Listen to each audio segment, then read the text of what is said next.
Hey film buffs, welcome back to Film Feature 43. Today, once again, we're talking about horror movie antagonists and how they are defeated and how they are resurrected and defeated and resurrected for multiple movies, and dissecting that to decide who would be the best person to put a stop to the reign of terror, or at least defeat them in their own lives. Today we're talking about someone who attacks when you're most vulnerable, which is when you're asleep, and how do you defeat them, because you have to sleep sometime, and once you fall asleep,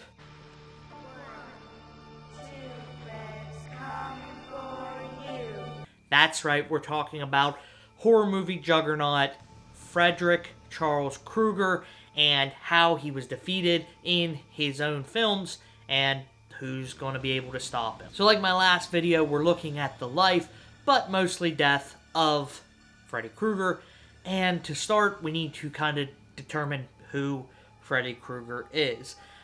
While he was alive, he was a child predator who was let out on a technicality. Well, the lawyers got fat and the judge got famous, but somebody forgot to sign the search warrant in the right place, and Krueger was free just like that. The parents of Springwood, Ohio were kind of upset about this, rightfully so. So they went to the boiler room where Freddy liked to hang out, and they burned him alive. Years later, Freddy enters the dreams of the Bernie parents' children, killing them in their dreams, and the old Elm Street adage is, if you die in your dreams, you die in real life. After killing a few teens on Elm Street, first final girl of the series, Nancy Thompson, figures out, hey, we can pull Freddy into the real world, so she home alones her house and pulls Freddy into the real world. He gets the crap beat out of him, set on fire, and then finally she realizes if you don't give him power, he won't have any power, so Nancy gives Freddy the cold shoulder and he disappears. In Nightmare on Elm Street 2, Freddy's Revenge, Nancy moves away, Jesse Walsh moves in, and Freddy starts using Jesse almost like a puppet to go on killing sprees, killing people in the real world, until he ultimately takes over Jesse's body, becoming Freddy Krueger in the real world, killing a bunch of people, but Jesse's girlfriend realizes that Jesse is still inside of him, so with a kiss and with some coaxing, Jesse fights his way out of the Freddy body. So in Nightmare on Elm Street 3, we have a new protagonist named Kristen Parker, played by Patricia Arquette, who is joined by a whole cast of teens, and old series protagonist Nancy Thompson. Kristen has the power to pull people into her dreams, which she does to the teens in the Westing Hills Psychiatric Hospital, and we find out that everybody has powers when they're in their own dreams, or really anyone's dreams. The dream world in general. Freddy also returns, obviously, and we find out that he's the son of a nun and the 100 Maniacs of Hathaway House, and the only way to defeat him is to lay his bones to rest. They do that, Freddy disappears, but not before killing Nancy Thompson and her father. Nightmare on Elm Street 4, Dream Masters, Kristen is back, but this time not played by Patricia Arquette, she's played by Tuesday Knight, but she's still pulling people into her dreams. A dog then pees on Freddy's remains inside of a dream, resurrecting him. You heard that right, but it's not as weird as the series gets. And Freddy is resurrected, killing all of the previous heroes from Dream Warriors. Kristen then gives her powers to Alice to pull people into her dreams, which Alice does. And once her friends start getting killed, she absorbs their character traits like martial arts and smoking. Alice uses these traits to kick Freddy a bunch, and then she remembers the Dream Master rhyme, showing Freddy his own face, killing Freddy in this film. Let show my mind's eye. Evil will see itself.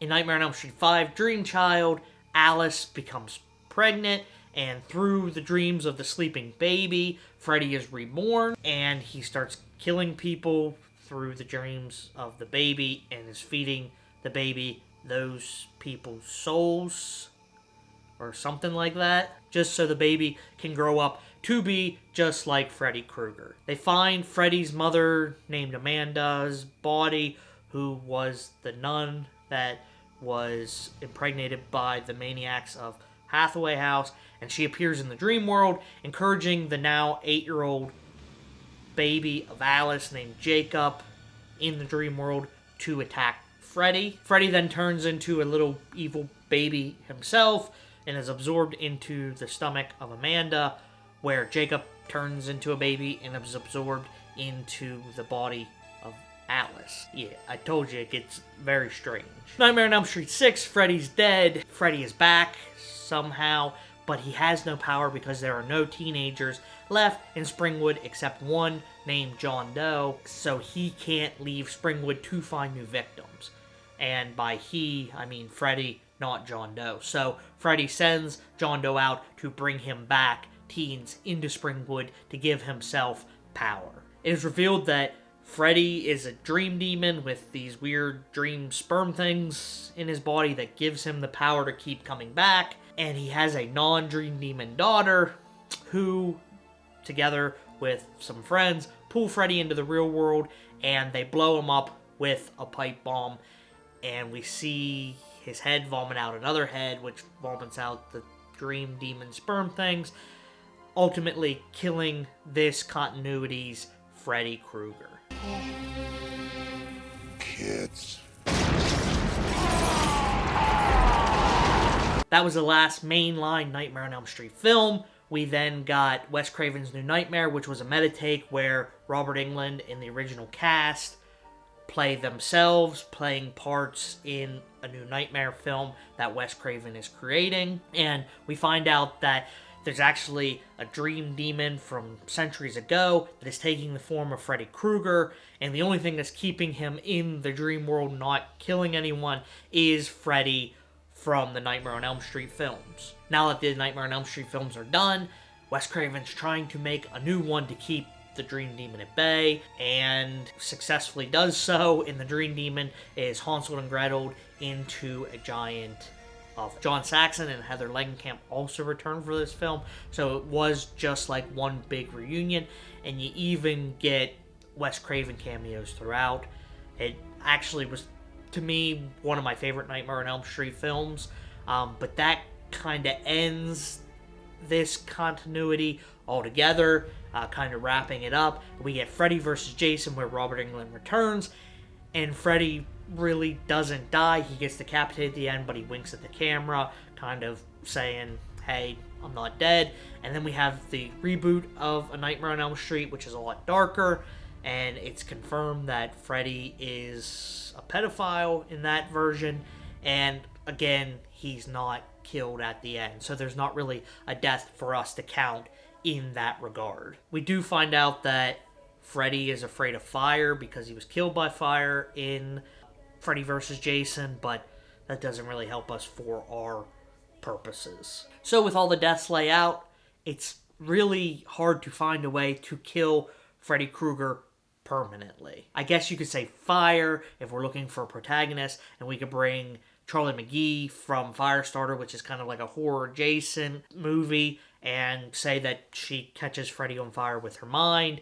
But even then, when he's on fire, he either keeps going, like in the original Nightmare on Elm Street, or if it does ultimately kill him, he comes back. So actually harming the physical Freddy body doesn't seem to do the job. He just keeps coming back because he's a dream demon. So I think the best way to beat Freddy is to not sleep. So as far as protagonists go in horror/horror adjacent movies, the T-800 from Terminator is an android, so he probably doesn't sleep. And although he would go into a standby mode, I don't think androids actually dream of anything, specifically not electric sheep, so I don't think we'd have to worry about Freddy there. I also don't think that Arnie would be on Freddy's target list because he's a robot and not a teenager/young adult. It always says that Freddy goes after teenagers, but Lisa Zane in The Final Nightmare had to be in her 30s by the time that movie rolled around, so he doesn't always go after teenagers,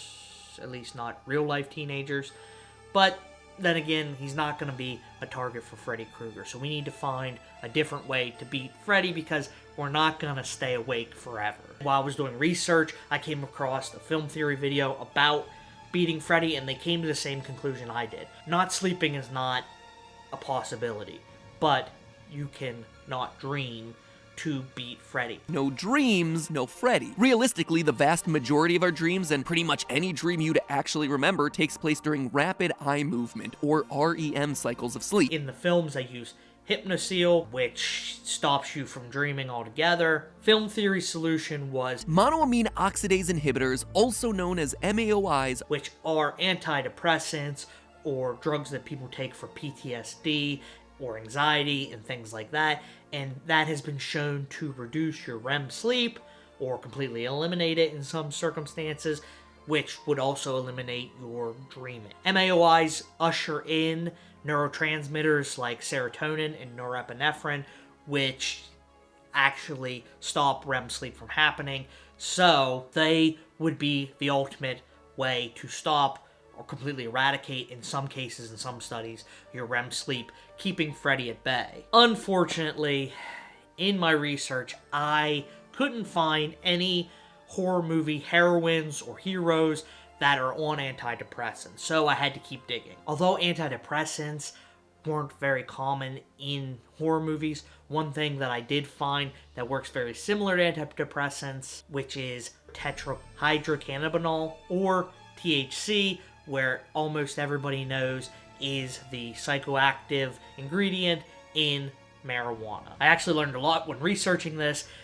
MAOIs and THC do very similar things to REM sleep, completely eradicating it in most circumstances. But the thing that I found with THC is if you stop using it, dreams come back with a vengeance. When you stop using the devil's lettuce, it's like REM sleep is making up for lost time, so your dreams become a lot more exaggerated and a lot more pronounced than they were before you ever started smoking pot. So we need to find a horror movie protagonist that we have no doubt isn't going to stop smoking anytime soon. And going through the list of stoners in horror movies, which is a pretty extensive list, the one that came to my mind and the one that I kept finding over and over again on top stoners in horror film lists is Marty from Cabin in the Woods. I think Marty is the best pick because he is unapologetically a stoner, to the point where he has a coffee mug in the shape of a bong. A giant bong in your father's van? What are you, stoned? And the last thing he decides to do when he knows the earth is going to end is light up a joint and smoke for the last thing he's ever going to do. So it's safe to say Marty's not slowing down anytime soon. You may say, we already got a stoner in Freddy's Dead, and smoking pot didn't help him. And to that I say, that movie was really bad. I don't know what that guy was on, but this doesn't look like it was pot to me. And unlike stoners in other horror movies,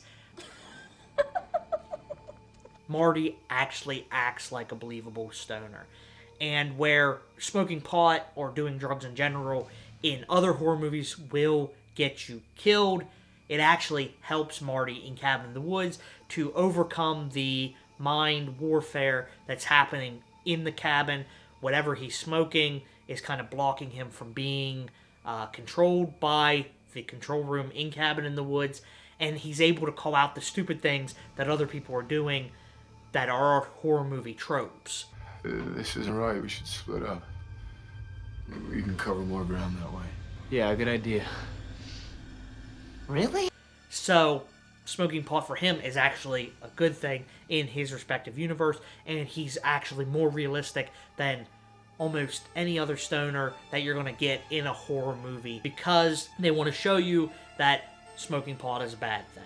In Cabin in the Woods' case, it's actually a thing that probably saved Marty's life. And finally, if a dream happens to slip through and Marty comes face to face with Freddy, Marty has shown himself proficient in taking down horror movie bad guys, where he killed Judah Buckner by cutting her up with nothing but a trowel. So, I think that he would be able to handle himself fairly well against Freddy in general if that confrontation comes up. Overall, I think him being a stoner is actually what's going to save him in a Nightmare on Elm Street situation, and he's the best pick because antidepressants aren't really very prevalent in horror films, but Pod is. So that's my pick for who's the best person to defeat Freddy Krueger at his own game. Let me know what you think down in the comments, and I'll see you in the next one. Thanks.